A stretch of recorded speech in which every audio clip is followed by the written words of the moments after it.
Este é o Redemoinho Escuta, para desarmar seus ouvidos.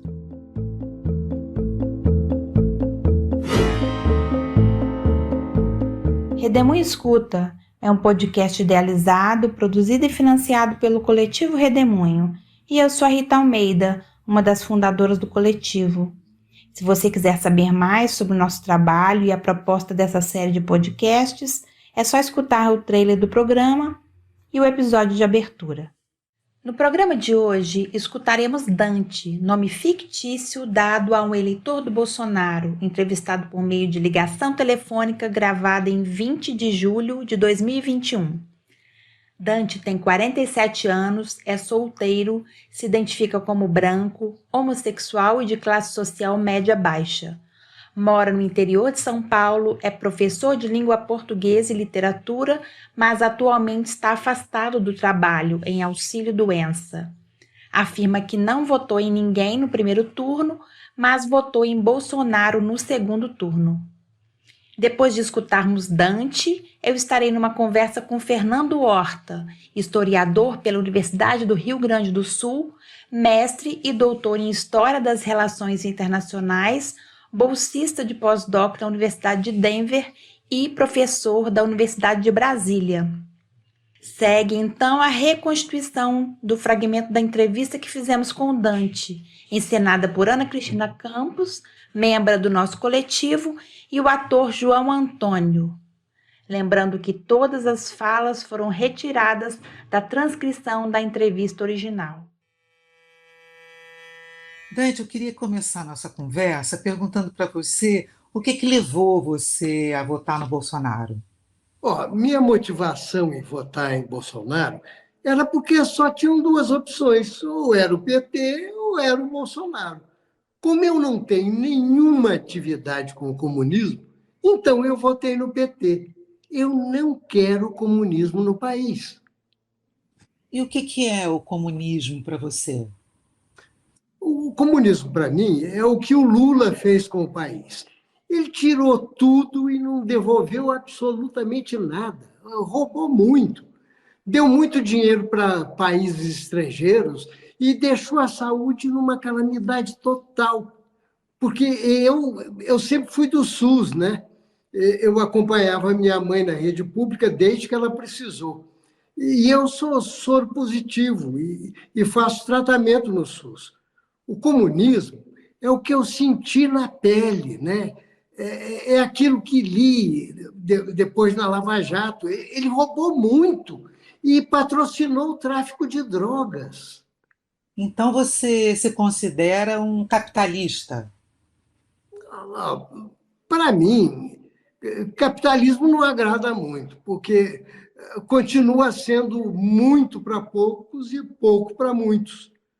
O que eu estou gostando nesse governo, eu não sou fã da pessoa do Bolsonaro, mas sou fã daquilo que ele está fazendo. E o que ele está fazendo? Essa mídia fajuta não divulga realmente o que ele está fazendo, né? A Globo, por exemplo. Bolsonaro cortou privilégios que eram absolutamente demais da conta. Ele está levando água para o Nordeste, coisa que o Lula nunca fez. Ele dá terra. Então, ele está mostrando o que o PT não fez em 20 anos. E que mídias são essas que você acompanha que mostram isso tudo que você está dizendo? Gazeta do Povo, e um jornal alternativo, que eu esqueci o nome, e os canais do Telegram. Dante, você se identifica como homossexual, né? O que você acha que a forma como Bolsonaro fala dos homossexuais e do movimento LGBT? O que você acha do que ele fala? Eu vi o vídeo dele falando, se referindo ao homossexual, e não condiz, não. Mas, veja bem, eu não posso pegar um lado pessoal meu e esquecer o coletivo. Eu penso assim. E você acha que ele, Bolsonaro, está sendo um bom presidente para o coletivo? Eu tenho certeza disso. Bom, você falou que é do SUS. Você acha que Bolsonaro está cuidando bem dessa parte? A questão da vacinação, por exemplo? Ó, essa vacina aí é uma guerra biológica que a China está fazendo. Eu vou tomar vacina só depois que o Brasil começar a fazer. Da China eu não tomo. Se você me permitir, eu posso te mandar um link do vídeo que eu recebi. A Organização Mundial da Saúde é tudo comunista ali. Bom, então vamos voltar para o tema do comunismo, né? O que é exatamente o comunismo para você? Explica para gente. Eles estão elaborando planos para governar o mundo, ter uma moeda única. O comunismo é você dominar as pessoas, ter o poder na mão.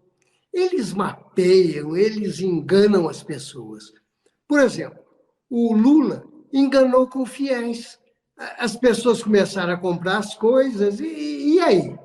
E depois? E a infraestrutura do país? O saneamento continuou? Falta saneamento básico. A pobreza não acabou. Essa história que ele tirou o país da miséria é mentira. Não me diga uma coisa. Você votaria de novo no Bolsonaro? Sem dúvida nenhuma. A não ser que apareça um terceiro aí que mostre algo, o caminho do meio, alguém que trabalhe melhor na divisão das coisas, né? Dê oportunidade mais justa para as pessoas. Eu tenho um desejo muito grande que o país seja o celeiro do mundo, que ele saia dessa desigualdade social, desse disparate que uns ganham muito e muitos ganham pouco. Mas se compararmos o capitalismo com o comunismo é que tem mais preocupação e interesse em promover essa igualdade social. Mas a teoria comunista é bonita, a teoria. Minha revolta maior desses comunistas é que eles sabem disso e fazem o contrário. Fazem as coisas para deixar para eles e deixam o povo chupando o dedo. Bom, então, Fernando, bem-vindo aqui ao Redemoinho. E a gente está, né, nessa proposta de escutar, né, eleitores do Bolsonaro, bolsonaristas, e a gente hoje vai falar sobre o Dante, né? E aí, uma coisa interessante que a gente tem percebido nesse tempo nosso de escuta é que cada pessoa, né, que a gente conversa, ela faz uma adesão ao bolsonarismo, ao Bolsonaro, ou simplesmente vota no Bolsonaro, né, por um motivo diferente, assim, por um motivo muito diferente do outro. Então, tem vários tipos, né, a gente usa esse termo, né, vários tipos de adesão ao Bolsonaro, ao bolsonarismo e ao fato de votar no Bolsonaro. E o tema do comunismo, né, a gente escuta ele por aí, né, e assim, o que é isso, né? O que você entende? Essa adesão pelo anticomunismo, né? Pela recusa ao comunismo? O que você entende disso? Não é Como uma é que se adesão. dá? Não é uma adesão pela recusa do comunismo, porque, como fica muito demonstrado na entrevista, ele não sabe o que é o comunismo. A gente podia ter trocado esse termo por qualquer outro termo, bicho-papão, os Anunnakis, né, os extraterrestres, qualquer outro termo que tivesse trocado, funcionaria para ele como um termo tabu, tal qual ele está colocando aqui. Tanto que quando instado, você durante a entrevista faz isso, né? O que é o comunismo para você, quando instado para explicar o que é o comunismo, ele responde: o comunismo para mim é o que Lula fez com o país. E aí ele complementa, né? Ele tirou tudo e não devolveu absolutamente nada, roubou muito. Ou seja, ele não tem a mínima noção do que efetivamente é o comunismo. Então o comunismo é uma palavra tabu, que em realidade funciona para todas as pessoas mais ou menos dessa faixa etária, viu? Isso é muito interessante, tá? Durante a Guerra Fria, nós tivemos um processo mundial que é mapeado pelos historiadores, tá? A gente faz pesquisa sobre isso, de sensibilização desse termo comunismo.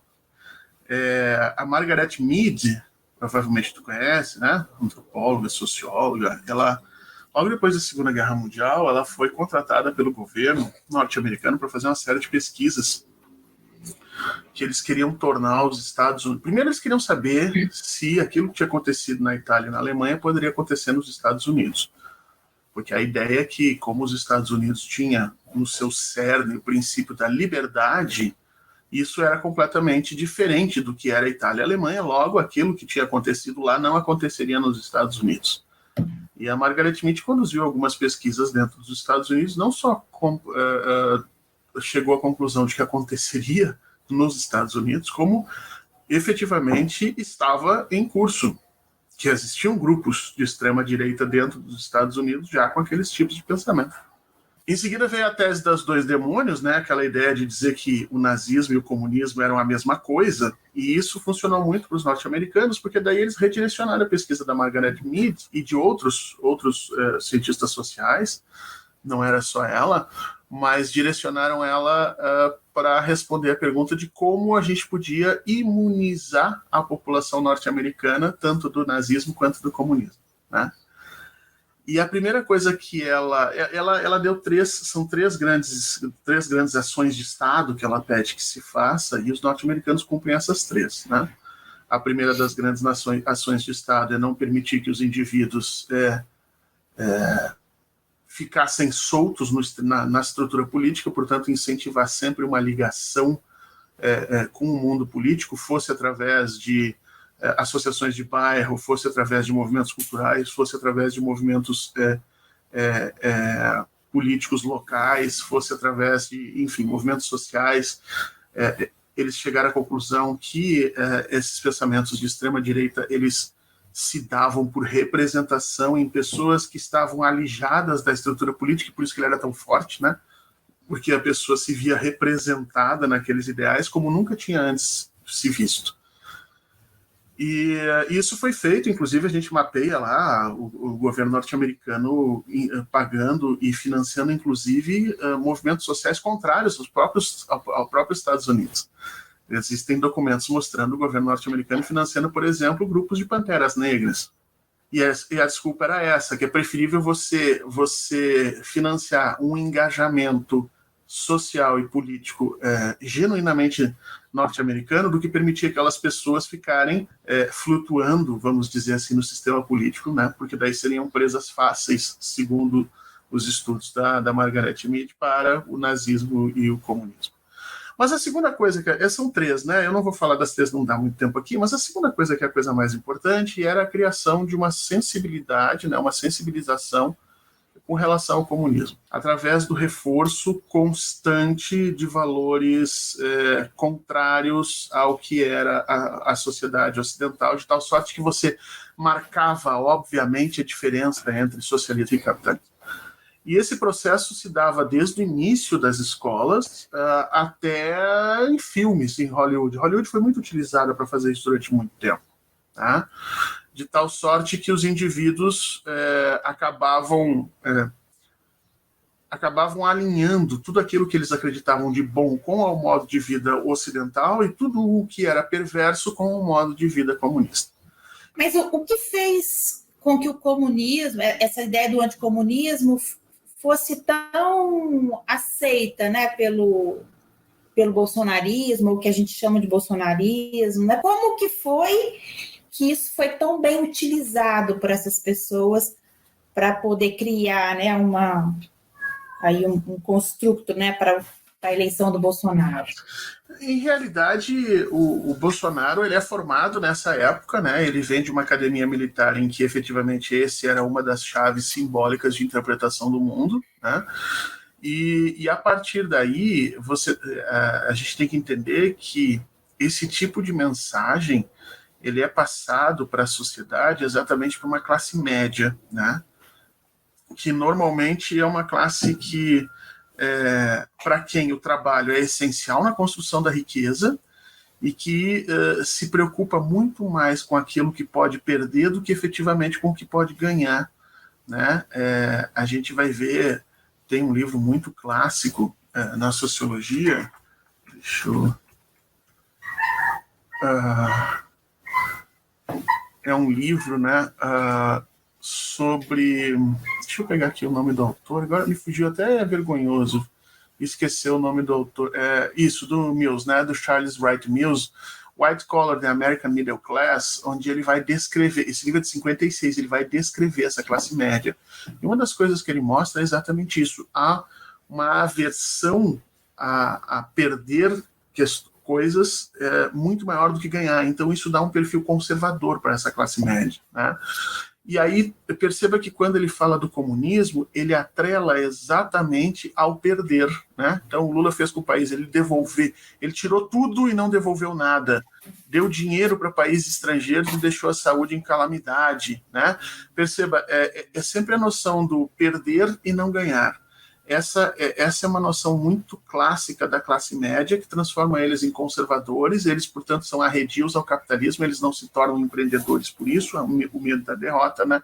Da derrota, da perda, e mais, o que é mais importante, eles servem de colchão protetor dessas ideias, né? Porque como eles passam a ressignificar o mundo simbólico para aqueles que orbitam os seus espaços sociais através dessas chaves, eles passam esse conservadorismo adiante. E pasmem, Rita, nós, quando vamos estudar o governo Lula, nós vamos encontrar uma situação muito peculiar, porque nós vemos toda uma sociedade no governo Lula enriquecendo, né? Desde as classes mais baixas até as classes mais altas, todas elas enriquecem, mas a classe que proporcionalmente menos enriquece no governo Lula é a classe média.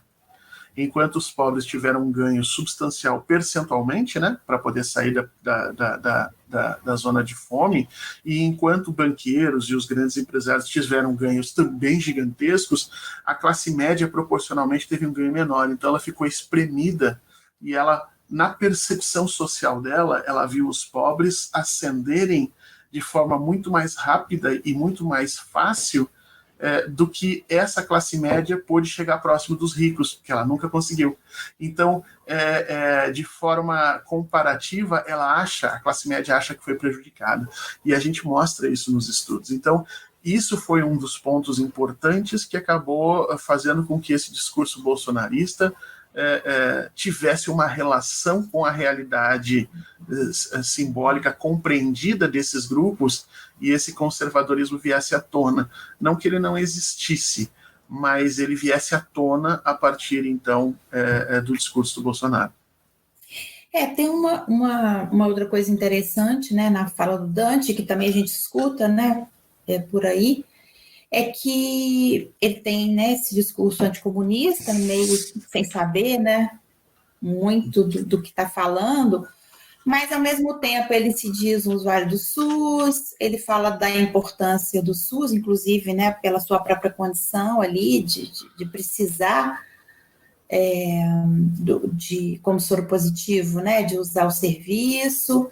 Ele clama por uma justiça social, ele denuncia, né, a questão da desigualdade social, da desigualdade de classe. Quer dizer, ao mesmo tempo que ele tem um discurso de indignação, né, da condição dele ali de não estar, né, devidamente valorizado nessa condição de classe, ele se diz contra o comunismo, que seria, né, supostamente, uma ideologia que serviria mais à sua condição ali de trabalhador, né, de precário, né, dentro dessa condição de classe. Quer dizer, como é que explica essa dissonância, né, cognitiva quase, essa dificuldade, né, de se colocar nessa classe à qual ele pertence, ao mesmo tempo ter consciência da classe que ele pertence? Como que é isso, né? O que você pensa sobre isso? Ele não tem consciência da classe que ele pertence, tá? Eu acho que a gente tem que ficar claro isso. Classe não é o quanto de dinheiro eu tenho na sociedade, mas o meu papel no processo produtivo, né? Ele não tem noção disso. Ele sabe que ele não é rico. E essa é toda a relação que ele tem com a sociedade. Efetivamente, o que ele faz na sociedade, ele não tem a mínima ideia. E isso entra naquilo que nós, nas ciências humanas, chamamos de capacidade crítica, né? Que é o grande objetivo de todos os processos de formação da esquerda, que os indivíduos desenvolvam capacidade crítica. E a essencialidade da capacidade crítica é reconhecer-se dentro do processo social e do processo econômico. Ele não tem essa capacidade. percebe que ele mistura uma noção muito epidérmica de local social a partir do seu dinheiro. Ele mistura um pouco essa sensação epidérmica, né, esse sentido epidérmico de dinheiro, com a posição de classe dele, e ele não consegue chegar, a bem da verdade, a nenhum lugar nisso. Isso muito me espantou, porque ele se diz lá em cima professor de língua portuguesa e literatura, né? Não é problema, isso não é definidor, porque nós temos que olhar para as nossas licenciaturas, nós temos que fazer essa discussão, né? O que nós estamos fazendo com as nossas licenciaturas, que um professor de literatura não consegue se ver criticamente frente à sociedade. Então esse é o primeiro ponto. Ele não se enxerga dentro da sua sociedade. E aí a gente volta lá para a década de 50 e 60, né? A Rita vai até ficar chateada comigo, mas lá naquela época se criou aquele conceito de rebelde sem causa, Rita. Não sei se tu lembra, os rebeldes sem causa. Porque um dos trabalhos da Margaret Mead era exatamente isso, como gerenciar o processo de rebeldia e indignação social sem que ele pudesse ser efetivamente apropriado pelos movimentos de transformação. Então você criou a figura do rebelde sem causa. O que era o rebelde sem causa? Aparecia muito nos filmes norte-americanos, né? Aqueles jovens de camisa, de jaqueta de couro, que andavam de moto, enfim, tinha um ódio que era direcionado a qualquer outra coisa, menos as estruturas sociais. Então, o que era o tal do rebelde sem causa? Era a criação de um indivíduo que apresentava um mal-estar social sem a capacidade de crítica para definir efetivamente qual era a causa desse mal-estar. E esse processo e essa fórmula de organização do ensino foi passado dos Estados Unidos para todo o restante do mundo, inclusive para o Brasil. E é por isso que você ensinava história daquela forma anódina, né, que a gente aprendia as datas, os nomes naquela época, tinha que ficar decorando uma série de coisas, mas jamais entendia efetivamente qual era o papel social dos agentes, quais eram as relações de causa e consequência. Então você criou uma série de indivíduos que sentiam um mal-estar social, mas não sabiam efetivamente qual era a causa dele. E isso só foi transformado a partir do momento que a gente colocou filosofia e sociologia dentro dos currículos. Que a gente começou a transformar o estudo da história, transformar o estudo da geografia. Esse é um indivíduo que viveu nesse processo de aprender a história sem necessariamente reconhecer os papéis sociais. Ou seja, ele vive a sociedade não de uma forma crítica, e por isso ele acaba não conseguindo se reconhecer dentro dela, e apesar dele perceber alguns problemas, como a desigualdade, como a falta do Estado, né, ele mesmo vai dizer várias vezes aqui que ele é soropositivo, e portanto ele usa o Estado, né, ele depende do Estado, mas ele não... Essa é uma informação para ele, não é um conhecimento, ele não usa isso de forma crítica, isso não está na base da formação crítica dele, né?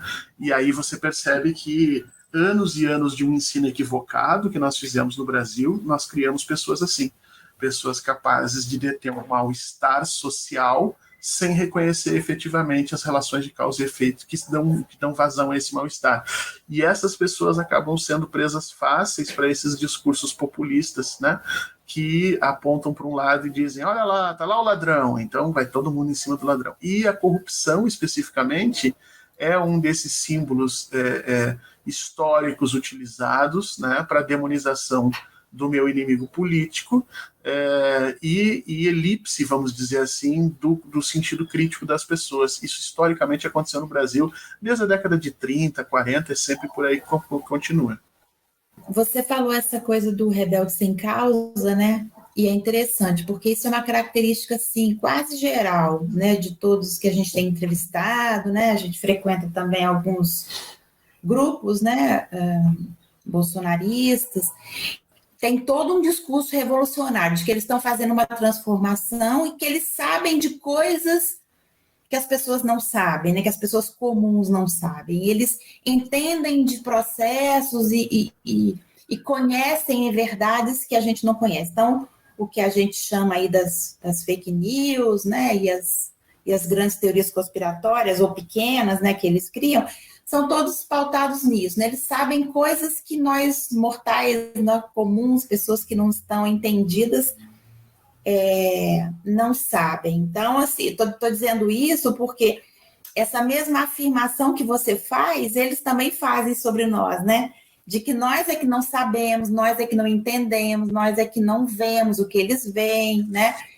E eles né, estão, né, nesse processo de revolucionar alguma coisa e de fazer uma crítica, né, à forma como a sociedade funciona. E por isso que é interessante, né, que às vezes nós do campo progressista de esquerda nos vemos assim, defendendo, né, instituições e instâncias que em outros momentos nós também fomos e somos críticos, né? Quer dizer, é um caldo maluco, assim, complexo que a gente está vivendo. Na realidade, eu tenho defendido em vários lugares que isso é pura teoria interpretativa do fascismo, tá? A gente pega os discursos dados e as entrevistas dadas aí por Bolsonaro e seus apoiadores e compara com as entrevistas e os discursos dados por Mussolini e por Hitler, a gente vai ver que é o mesmo sentido. Mussolini também se dizia um revolucionário, alterava o tecido social italiano. O nazismo e o fascismo, eles eram contra a esquerda, mas também contra o burguês financista, banqueiro, que extraía dinheiro da sociedade. Essa mesma figura do burguês financista banqueiro que você encontra no Mein Kampf, se você pegar a definição que o Hitler dá para essa figura, né, que a gente sabe que não existe um burguês comunista financista, porque é assim que ele diz, né? Um burguês comunista financista internacionalista e tal. Essa mesma definição que ele dá no Mein Kampf é a definição, por exemplo, que o Eduardo Bolsonaro usa para falar daquele especulador, do George Soros. A figura do George Soros, ela é evocada nesses discursos fascistas, nesses discursos bolsonaristas, da mesma forma do que o comunista burguês financista para o Hitler. E a gente tem que entender o seguinte, quando o fascismo surge, no período entre guerras, nós temos um processo muito, muito, muito complicado de transformação da ordem social. Por quê, Rita? E aí depois você me cobra, a gente tem que falar de duas coisas, que é o processo de representação política, tá?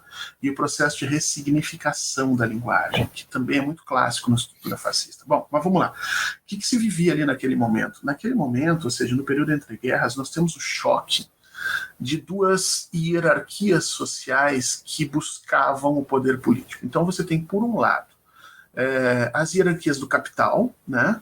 Industriais, financistas, ou seja, aquela sociedade que se organiza em cima do ter, né?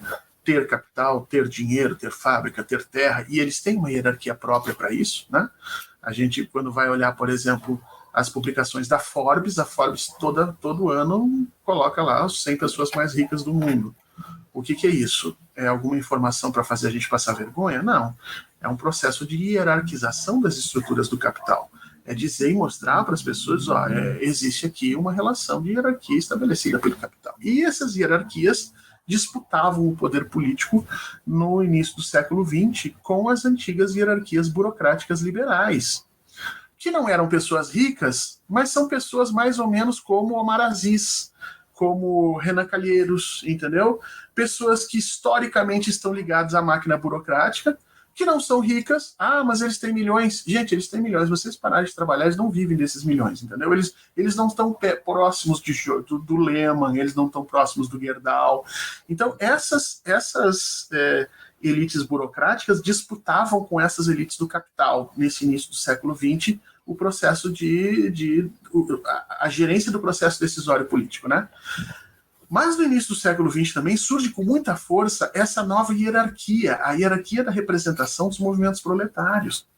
Pelo reforço das estruturas democráticas e pela organização dos trabalhadores em determinadas instituições sociais de oposição àquele modelo, você começava a ter figuras que tinham voto suficiente para postular espaços nessas novas hierarquias, nesse novo processo de discussão política, né? E essas hierarquias da representação de esquerda, que nem nós chamamos, né, essas hierarquias advindas dos movimentos organizados políticos de oposição ao capitalismo, elas começam a ganhar muitos votos na Europa do entreguerras. Na Alemanha, por exemplo, o Partido Comunista e o Partido Socialista são os principais vencedores das eleições de 24, 25, se não me engano, 26. Depois eu posso te mandar o gráfico, eu cheguei a fazer um gráfico sobre isso, para te mostrar que aqueles antigos partidos de centro passam a entrar em decadência e a esquerda passa a ganhar muito voto. Bom, mas o que tem isso a ver com isso que a gente está falando aqui? É que esse pessoal que é buscado e para quem o discurso fascista faz sentido é um pessoal que não era representado nem pelas antigas hierarquias do capital e nem pelas novas hierarquias dos movimentos proletários. Então era um pessoal que ficava num limbo político, que não tinha representação. E por isso que a imensa maioria deles vai te dizer que nunca gostou de política. Eles não gostam de política, porque eles nunca se sentiram representados. E aí de onde é que vem a força do fascismo? A força do fascismo se dá por representação, uma representação política e representação psicológica. O indivíduo que adere a essas ideias, e por isso que isso é tão forte, tá, gente? O que eu vou dizer agora é forte, a gente tem que ter isso em mente. Ninguém adere ao bolsonarismo enganado.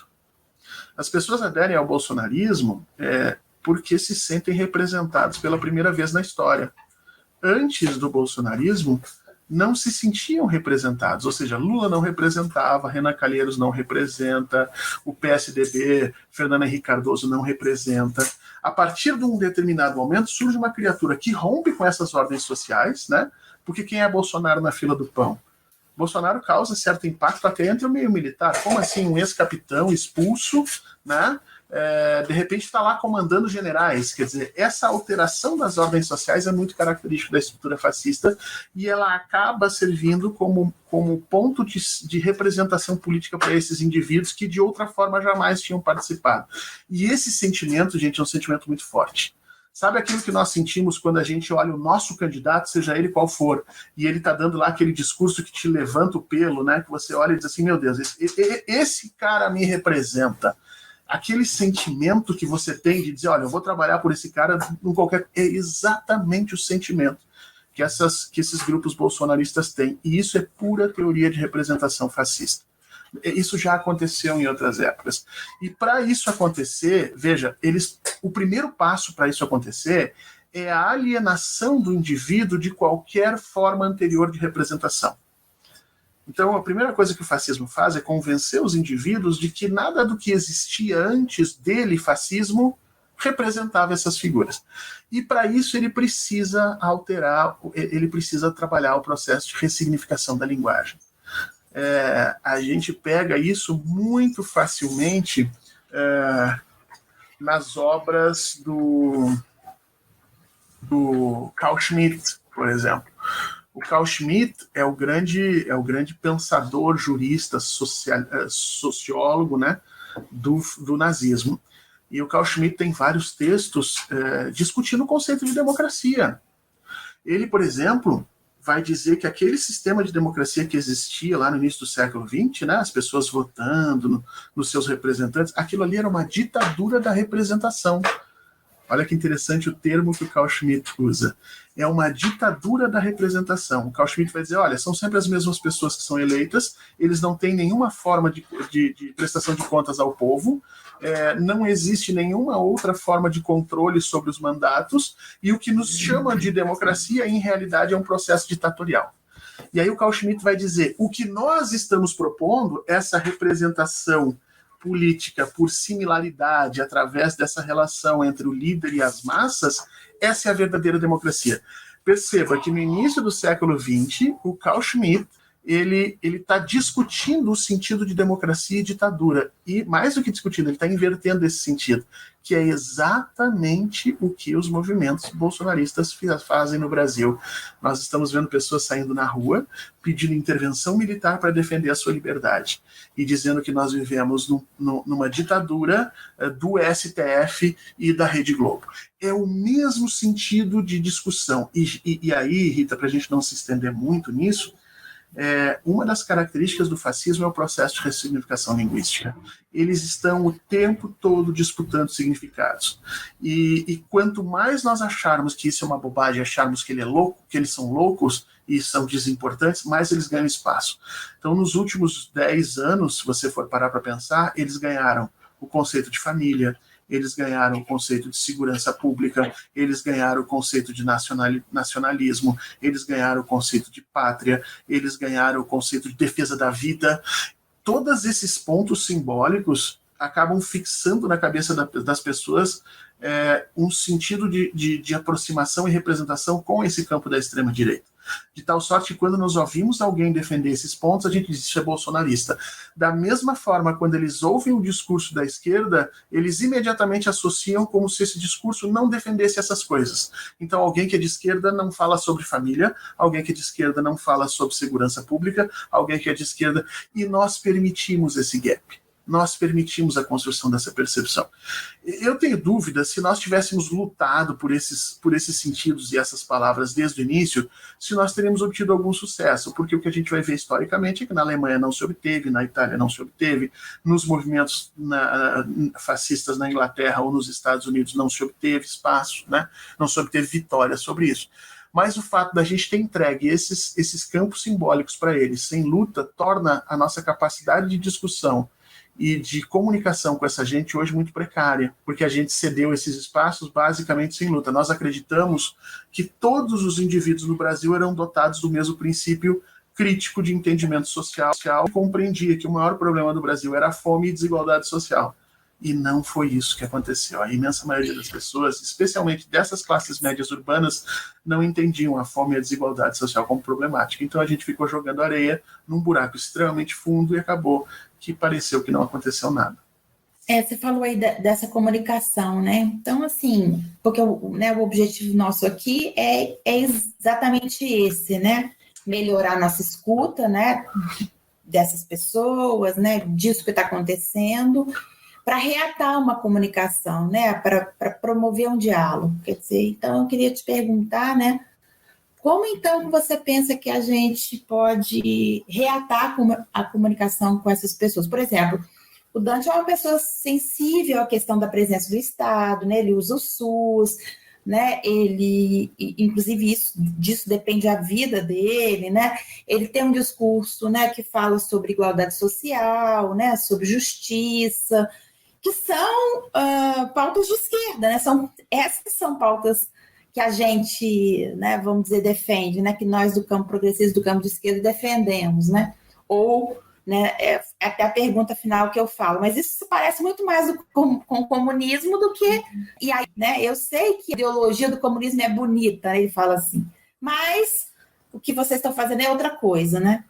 Então, assim, como que a gente reata, né? Como é que a gente conversa com o Dante, né? Como que a gente fica mais pronto, né? Como ele acolhe, né, as suas questões, né? A chave, né? Ele dá a chave para a entrave, né, simbólico dele no final do discurso. É muito legal ter tocado nisso, Rita. Ele diz, a ideologia do comunismo é muito da prática, e aqui é a chave. Essa é a chave que nós temos que trabalhar. Perceba. Você perguntar para ele e dizer, olha, mas o comunismo é muito mais parecido com essas coisas que você defende do que o capitalismo, não significa nada para ele. Porque a chave de compreensão dele, que está contida dentro do termo comunismo, não faz nenhum sentido para ele com o que faz para nós. São palavras que têm sentido completamente diferente. A esquerda construiu todo um discurso social nos últimos anos que não foi compreendido pela população. Dado que nós usávamos palavras próprias, talvez palavras do campo acadêmico, palavras que nós imaginávamos que tinham sentido científico, concreto e correto, né? Mas que em realidade tinha pouca adesão ao processo a esses grupos, né? De tal sorte que nós criamos um conceito de igualdade social que é uma caixinha vazia, né? É um termo que é um significado sem significante. Temos ali, efetivamente, é um espaço de construção política. As pessoas podem colocar dentro dessa caixinha chamada igualdade social o que quiser, tá? E isso foi um grande erro nosso. Nós temos que repensar o processo de comunicação, que invariavelmente é muito ruim nas esquerdas, tá? Afora a comunicação de oposição, que nós sabemos fazer muito bem, né? Então, fora Bolsonaro, fora liberalismo, comida no prato, vacina no braço. Essas linhas de comando político são muito, muito semelhantes ao que a gente via na União Soviética, né? Paz, pão e terra. Você não quer discutir a ordem social, você está dando um direcionamento para a tua base política. Mas quando nós saímos da oposição e caímos no governo, a comunicação política ela tem que ser diferenciada. Ela tem que dar uma relação de causa e efeito para sustentar as decisões que você toma. e nós julgamos que isso estava já dado e que não era muito necessário a gente movimentar esse campo. Eu acho que a gente foi mais marxista do que o próprio Marx, né? Houve um momento em que os governos progressistas acharam que por mudar a realidade empírica das pessoas, mudar-se-ia também a sua capacidade de interpretação, ou seja, a materialidade seria mais importante do que a superestrutura ideológica na formação dos sentidos. Só que essa esquerda parou no materialismo histórico lá do século XIX e não acompanhou as pesquisas do século XX, que fala exatamente na correlação entre superestrutura ideológica e infraestrutura econômica, e o que nós fizemos é que nós transformamos a economia do país, mas as pessoas não conseguiram entender de quem tinha causado isso. E aí a resposta para quem causou isso entra sempre como Deus, né? Deus ajudou, Deus me deu, Deus estava junto, ou então a meritocracia, eu trabalhei, eu me esforcei, eu consegui, né? E jamais o agente público, jamais o Estado como oferecedor de oportunidades, jamais a universidade pública como fornecedora de conhecimento, não. E nesse gap entrou esse grupo, né? Nesse gap se fortaleceu os evangélicos com esse discurso de Deus, e nesse gap se fortaleceu os neoliberais com esse discurso da meritocracia, e a partir dali vai surgir no final dos anos, né, enfim, lá pelo 2016, a figura desse neofascismo brasileiro. Como combater esse discurso? A chave está na palavra do Dante. Sair do campo simbólico e cair no campo empírico. Tá? Eu tenho dito para as pessoas, quando a gente estuda o fascismo, a gente vai encontrar, no final da Segunda Guerra, depois que a Itália tinha sido dizimada por conta das decisões do Benito Mussolini, pessoas lá embaixo que a gente vai encontrar ainda. E tem pesquisa sobre isso, e a gente vai tentar estudar por que as pessoas, mesmo tendo visto tudo o que aconteceu, ainda defendiam Mussolini. E as pessoas diziam assim, porque entendimos que ele nos deu água encanada. Mussolini tinha sido responsável pelas principais obras de saneamento no sul da Itália. Mussolini foi responsável pela criação das redes de escolas públicas dentro da Itália. E essas coisas modificam a materialidade dos indivíduos de forma empírica, de tal sorte que o restante da construção simbólica fica muitas vezes subordinada à motivação empírica. Tá? Por que Bolsonaro perde apoio hoje, derrete desesperadamente? Porque a realidade empírica está atropelando os códigos de representação simbólica. Eu posso achar que Bolsonaro foi fantástico, maravilhoso, e eu estou comendo pé de galinha hoje. Você percebe? A partir de um determinado momento, essa realidade empírica que era ressignificada, né? Vamos dar exemplos de ressignificação aqui. Não, o Brasil empobreceu. Aí você vai lá e mostra, não, mas está aqui o PIB, não sei do que, como é que empobreceu? Não, isso aí são números falsos criados pelo Banco Central. Isso aí é a conversa da Globo, essa mídia horrorosa que esconde os fatos. Ou seja, esse é o processo que esconde a realidade empírica para fazer aparecer o discurso fascista. Só que chega um momento que isso tem um limite, e o limite é a fome, o limite é a morte, o limite é a guerra, o limite é a limitação empírica mais básica. As criaturas estão indo para a guerra na Itália, na Alemanha naquele momento. E a partir de um determinado momento, o cara começa a se perguntar efetivamente, o que eu estou fazendo aqui? Né?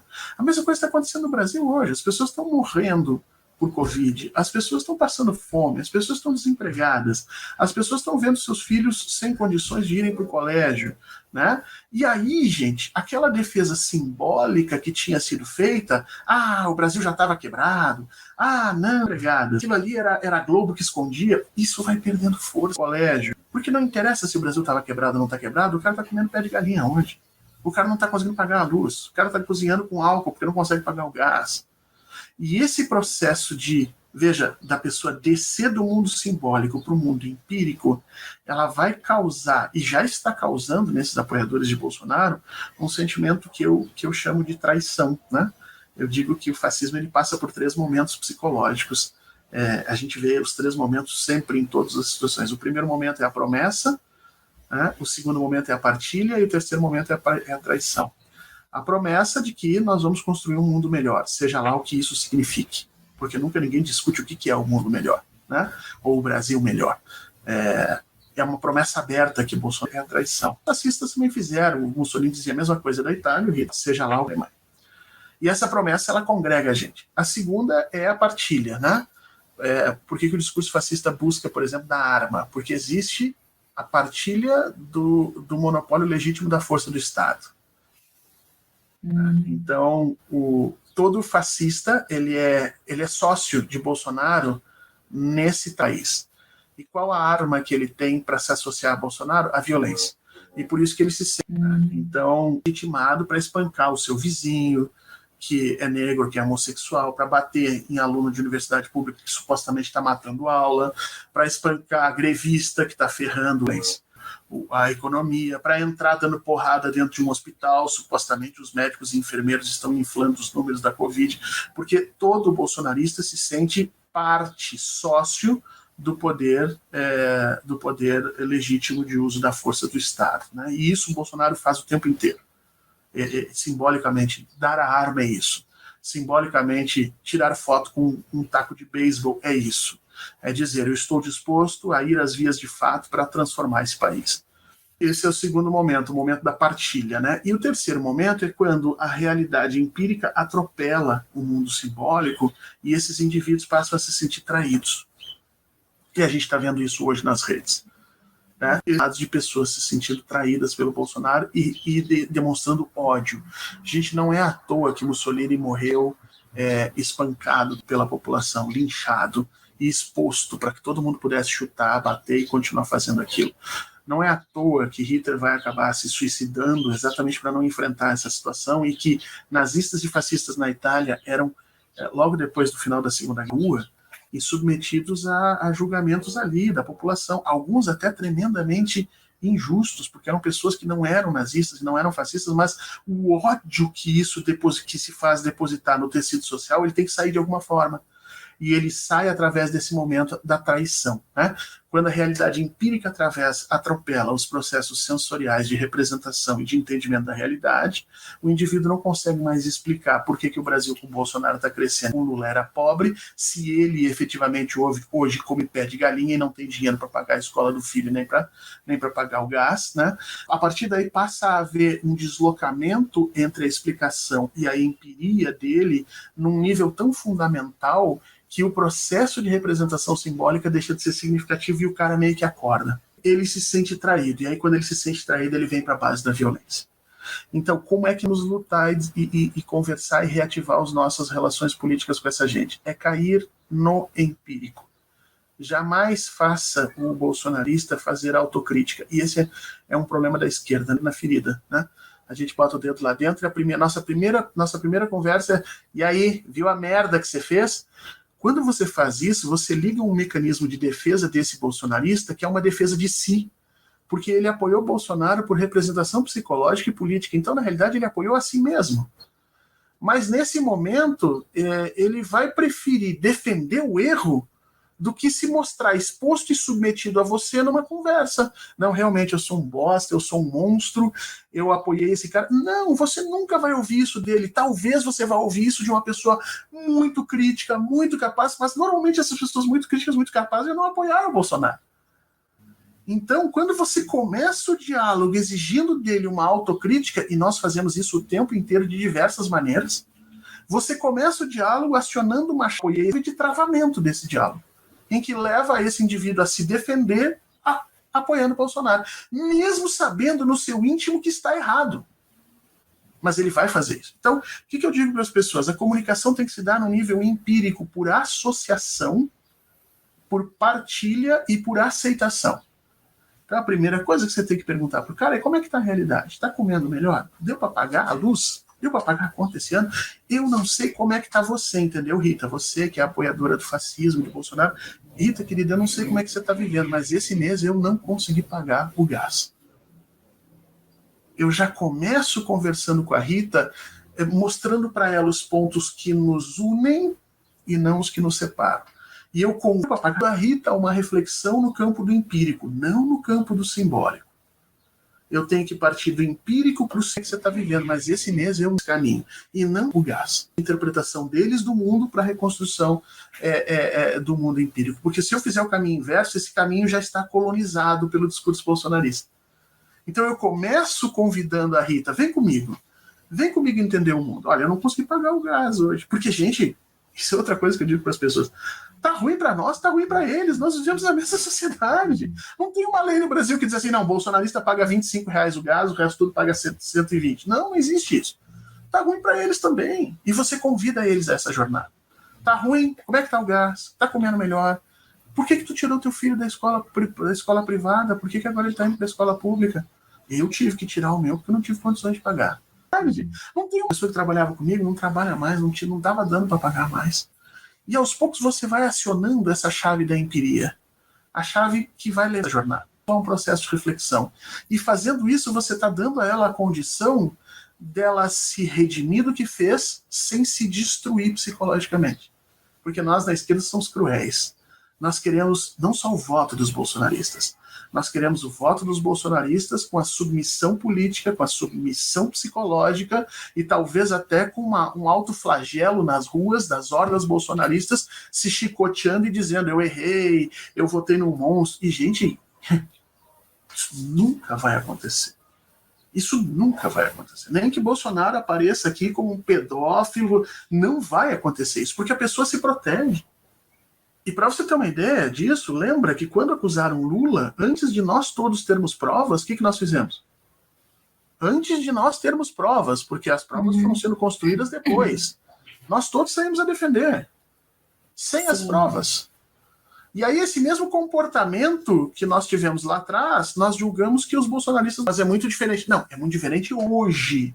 Com as provas colocadas, nós sabemos que é diferente, mas o que nós fizemos? Quando nós tínhamos que tomar essa decisão, nós não tomamos as decisões com provas, nós tomamos essas decisões com convicções, que se mostraram corretas.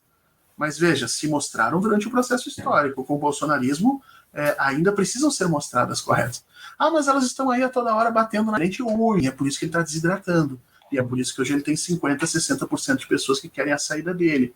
Esse é um processo que nós temos que expandir. Conversar com essas pessoas é isso. Um convite à reinterpretação do mundo pelo processo empírico, através do reforço histórico. Nos une, do reforço daquilo que nós sentimos em oposição efetivamente ao que nos separa. E só depois que a política estiver nessa conversa com você, nesse caminhar com você, é que você pode começar a pensar pessoas é isso, as questões políticas. Eu acho que nesse sentido o discurso do Lula foi fantástico no 7 de setembro. O Lula está sendo muito bem. Ele, não estou dizendo o PT, ou os outros partidos de esquerda que eu acho a comunicação muito ruim. Mas Lula, ele começa o discurso dele chamando a memória idética das pessoas. Né? Eu vivia num Brasil em que a gente podia fazer isso. Isso não só reativa a memória idética, como cancela a crítica, porque a pessoa realmente vivia naquele Brasil. Coloca o Lula num local de fala em que ninguém mais tem. Essa é a vantagem dele. Né? Lula, quando vai falar de política, ele fala do ponto de vista da promessa, eu vou fazer tal coisa. Não. Ele fala do ponto de vista da concretização. Ele fala do ponto de vista da empiria. Eu não quero saber se você me acha comunista, socialista, se você... Eu sou o Lula. Eu construí isso aqui. O mundo era melhor comigo. E isso é um apelo muito violento. Mas tem. Nós temos que transformar isso na nossa conversa do dia a dia. No bar, com seus vizinhos, com seus familiares, com as pessoas que você sabe bolsonarista. E é ruim, porque nós, na esquerda, nós temos mania... nós aprendemos isso, né? Nós aprendemos que as posições políticas são referentes ao Lula. E, portanto, uma vez bolsonarista, essa pessoa está de todo e para apelo, é muito violento. É o mundo da ética, que é o mundo que nós vivemos. Portanto, me associar a essa pessoa, aos vizinhos, de uma forma, eu estou também me colocando nesse local impuro e eu não aceito. E isso cria uma barreira que muitas vezes nós da esquerda criamos, que é uma barreira política saudável, salutar, mas é uma barreira eleitoral burra. Veja que eu estou fazendo a diferença aqui entre política e eleitoral. Tá? Então, assim, você pode se mudar diferente desses sentidos. Você deve se manter diferente dessas ideologias, mas quando se trata de disputa eleitoral, precisamos captar esses votos, por quê? Como lembram muitas vezes os liberais, né, se todo mundo que votou em Bolsonaro em 2018 votar de novo, muito provavelmente ele ganha a eleição. Então nós temos que disputar esse sentido residual eleitoral dele, que se dá nessas pessoas que empiricamente estão sendo atropeladas, que estão vendo seus códigos simbólicos sendo destruídos pela realidade material. E esse é o ponto que torna o regime de Bolsonaro mais frágil do que foi o regime de Mussolini ou o regime de Hitler. O Hitler transformou a economia da Alemanha.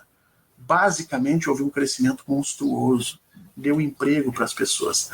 A renda não aumentou substancialmente, mas a capacidade de trabalho foi muito grande. A Itália teve um crescimento relativamente grande até o final dos anos 20, depois dá uma caída, mas ainda assim o Mussolini consegue resgatar isso. Bolsonaro, ao se aliar com Paulo Guedes, ele cometeu o erro crasso, né? Ele acabou não construindo uma economia sólida de cunho nacionalista, desenvolvimentista, como os outros regimes fascistas fizeram, mas criou um tremendo de um buraco na sua ideologia, porque todo o seu discurso cai por terra quando as pessoas têm que pagar R$7 na gasolina, especialmente a classe média que ele apoiou, né? Porque para o pobre, gente, R$7 na gasolina se reflete no valor da tarifa de ônibus, mas para o rico, para o indivíduo de classe média, se reflete ele por não poder usar o seu carro para trabalhar durante 7, 5 dias por semana, como ele usava antes. E aí a realidade empírica atropela os sentidos dos indivíduos. Você falou coisas muito importantes, assim, né, nesse final agora. Eu acho que é exatamente o que a gente está buscando aqui, né, com esse projeto, entendeu, Fernando? É de poder escutar essas pessoas de um outro lugar, né, sem arrogância, sem a nossa prepotência, né, sem uma ideia de que essas pessoas são necessariamente canalhas, né, e necessariamente fascistas, né, num termo mais duro, né, na forma mais dura desse termo. Então, por exemplo, a gente pensar o Dante, né, o que ele quer do Brasil é muito parecido com o que a gente quer, né, não tem muita diferença do que a gente quer, apesar de muitos equívocos, né, não saber muito bem do que ele está falando, né, mas ele tem um lugar a partir do qual a gente pode se comunicar. E às vezes o que a gente vai fazer com esse sujeito, por exemplo, é isso: olha que burrice que você fez, né? Não tem perdão, né? Como assim você depende do SUS, né? E defende um sujeito que está destruindo o SUS, né? E aí a gente perde ele para uma outra, né? Porque ele já anuncia isso. Então pode ser que tenha uma terceira pessoa, né? Aí a gente perde ele para um outro sujeito de direita, né, para um outro fascista, né, para um outro discurso que vai fazer isso, né, que acolhe isso sem nenhuma pré-julgamento. Então, assim, para a gente encaminhar para o final, acho que você já fez isso muito agora na sua fala, mas assim, o que você diria para o Dante, né, sobre, por exemplo, o que é comunismo, né, em que o comunismo, né, entre aspas aí, pode atendê-lo melhor diante dessa perspectiva de mundo que ele tem, né? No sentido de trazer um pouco ele, né, para isso que você falou, né? Que é a realidade empírica. Eu tenho usado uma chave, você sabe que eu sou professor, Rita, e professor é um bicho difícil. Eu chamo de crasse, né? A crasse dos professores é terrível, né? Porque a gente gasta a nossa vida ganhando pouco, trabalhando sem meios suficientes, acreditando que ensinar as coisas transforma a vida, para depois você ter lá uma quantidade gigantesca de professores votando no Bolsonaro. Supostamente você estaria ensinando crítica, e aí você vê professores que não têm essa capacidade. Então a crasse é complicada.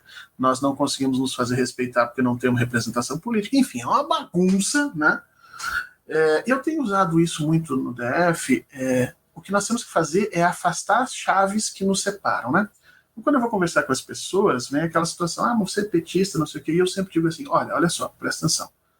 Se você é professor e você confia e acredita, né, que dar uma parte do seu tempo para ensinar o outro vai tornar a vida dele melhor, então nós somos colegas. E eu não quero saber qual é a cor que você está usando. Não me interessa se você votou no Bolsonaro, se você votou no A, no B ou no C. Mas você é comunista. Ok, eu sou comunista, professor. Eu estou aqui para discutir os problemas da nossa realidade. Você acredita que ensinar transforma a vida. Eu também. E é isso que eu quero lutar por você.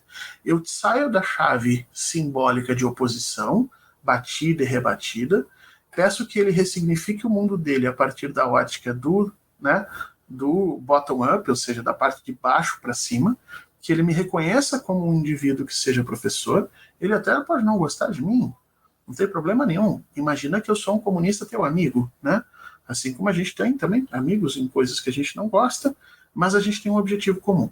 E esse processo de ressignificação ele tem que se dar especificamente a partir de solidariedades sociais. Sejam solidariedades de classe, sejam solidariedades geográficas, né? É o indivíduo do meu bairro, é o indivíduo no meu condomínio, na minha família. O meu discurso tem que partir por aí, né? Tem que convidar o outro a conhecer o meu mundo pela minha mão. Porque é isso que o fascismo fez. É isso que o Bolsonaro faz. Com a ajuda de uma nova tecnologia monstruosa, que são as redes sociais e o WhatsApp, mas o que ele faz é isso. Ele convida as pessoas a conhecerem o mundo pelos olhos de Bolsonaro. Dante repete todas as chaves de explicação que ele ouve no WhatsApp e no Telegram. Todas, igualzinho. O dinheiro que o PT mandou para países estrangeiros, o quanto o Lula roubou, o patrocínio que o Lula faz para o tráfico de drogas, né? Apesar do capitalismo não agradar muito, mas ele é melhor do que o comunismo, né? Porque o comunismo tem uma teoria bonita e na prática não funciona. Todas as chaves, gente, inclusive com as mesmas palavras, os mesmos termos. Eu não sei se vai ficar depois para as pessoas lerem a entrevista, mas se você tiver a oportunidade de ler, você vai ver que todas as chaves de interpretação estão ali. O que Bolsonaro fez? Bolsonaro convidou esse cara para uma grande viagem. Abriu um trem, botou esse cara sentado e disse: eu vou te mostrar o mundo como eu entendo. E foi batendo nos pontos em que ele e o cara tinham em comum. De tal sorte que essa pessoa entende o mundo a partir dos olhos de Bolsonaro. Nós temos que fazer ele entender o mundo a partir de outros olhos. Do ponto de vista eleitoral, é esse discurso que nós temos que fazer. Do ponto de vista social, nós precisamos nos defender do bolsonarismo e dessas ideias de fascistas que vão aparecer. A Rita diz ali, porque né, nem todo fascista... tem uma galera, uns 15%, e isso aí vem de pesquisa, viu, gente? Isso aí o Adorno mediu. Tem uma galera, uns 15%, que são fascistas mesmo. Né? Eu costumo dizer para as pessoas assim, se você tiver que gastar tempo para explicar para uma pessoa que tortura não é válida em lugar nenhum, vai ensinar o teu cachorro a fazer xixi na areia, o teu gato a fazer xixi na areia, porque essa pessoa não tem mais salvação, entendeu? Ela está perdida para as grotas e ela vai ter que ser enjaulada. Literalmente enjaulada. Pode não ser presa, mas ela vai ter que ser enjaulada por códigos educacionais. Nós vamos ter que recriar uma sociedade em que afirmar que mulher tem que ficar em casa vai ser entendido como algo feio, como algo que socialmente não condiz com a realidade. Né? Nós vamos ter que voltar a uma sociedade em que a criatura falar contra direitos humanos significa que ela vai receber um ban da sociedade, ela vai ficar lijada. Não, esse aí é um maluco, aquele que fala... Né? Nós perdemos essas defesas que foram construídas no século XX contra o fascismo.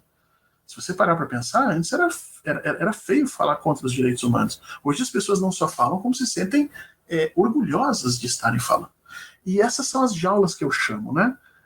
Toda a sociedade saudável, ela convive com esses 15% de autoritários, racistas, violentos, narcisistas, pessoas que não se encaixam. E aí a Rita tem muito mais conhecimento do que eu para falar sobre isso. O pai e a família violenta no início, são os processos de castração sexual né, quando a criatura está se formando, enfim, tem teoria para todo lado.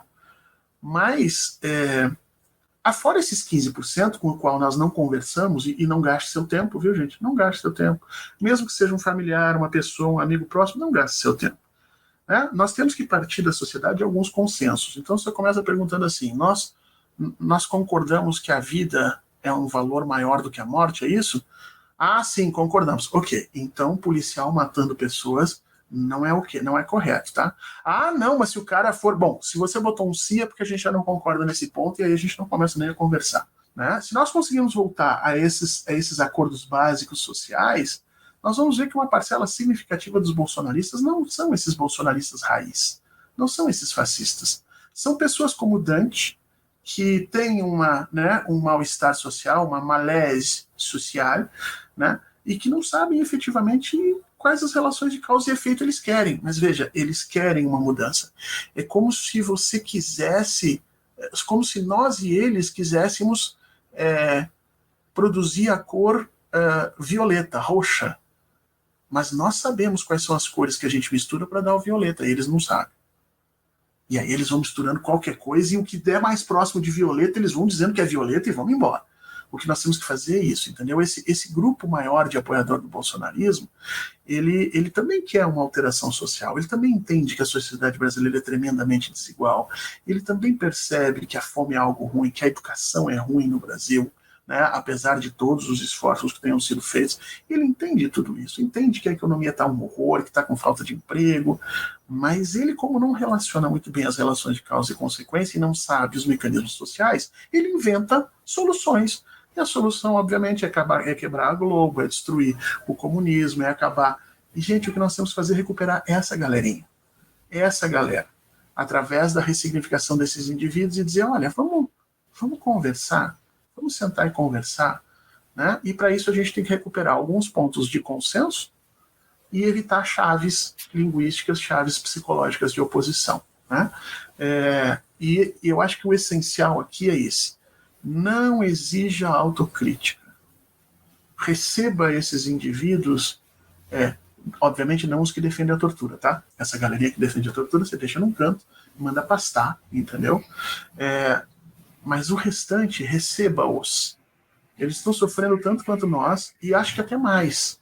Porque o sofrimento psicológico dessa gente é grande. A Rita pode falar isso depois, né? A gente estuda isso na história.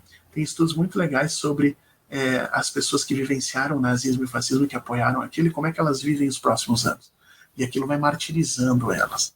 O Habermas tem um texto famoso sobre o uso da memória pública, onde ele vai dizer que a Alemanha precisava encontrar uma maneira de construir a sua memória sobre o nazismo de tal sorte que ela não fosse apagada ou ressignificada, mas que não se tornasse um peso eterno na cabeça dos alemães. Porque ninguém sobrevive com esse peso eterno. Essa galera hoje já está vendo o resultado das suas escolhas. Não precisa a gente bater nisso. Esse cara, quando se olhar no espelho, ele vai ter que se explicar. Quando ele daqui a 10 anos tiver que explicar para a filha dele por que a filha dele não pôde entrar na universidade quando ela tinha idade, porque ele votou num governo que efetivamente destruiu o ensino público, enquanto que muito provavelmente a prima dessa menina ou o próprio filho no governo seguinte teve a oportunidade de chegar lá, quando ele tiver que explicar isso daqui a 10 anos, ele vai ter um peso psicológico muito grande. Então, se você está querendo vingança, você de esquerda está querendo vingança, relaxa que essa vingança vai vir com o tempo. Nesse momento, a gente não quer vingança. A gente quer a ressignificação das coisas, a gente quer um caminhar junto, a gente quer uma construção de sentidos sociais e de consensos mínimos para poder sair desse pesadelo que nós estamos vivendo. Porque eu não sei para vocês, Rita, mas para mim parece que o governo Bolsonaro tem uns 40 anos já.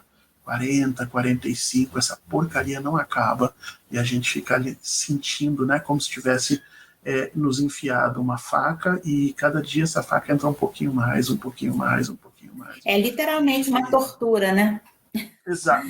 É o governo de um torturador. Eu acho que, né, isso define o governo Bolsonaro. É um torturador porque ele não governa, né? Ele não...